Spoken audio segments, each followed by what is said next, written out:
继续来看南投县仁爱乡春阳部落的宽村步道，经过几啊届风台的算断，即摆总算是整修完成。部落特别来举办着启用的仪式，这对部落未来发展着生态产业、观光旅游有真大的帮助。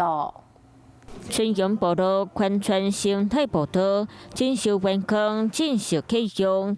这条步道950公尺长，因为经过3摆风台，步道和山顶的芒果寮受到严重损害。部落就来争取林业水协助来做全面整修。因为也是我们春阳小富士山，从日据到现在。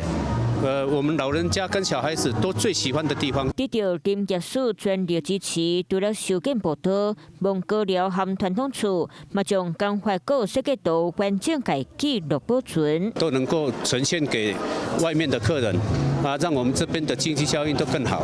部落期待步道的整修完工，会当为部落产业文化和观光发展带来真大帮助。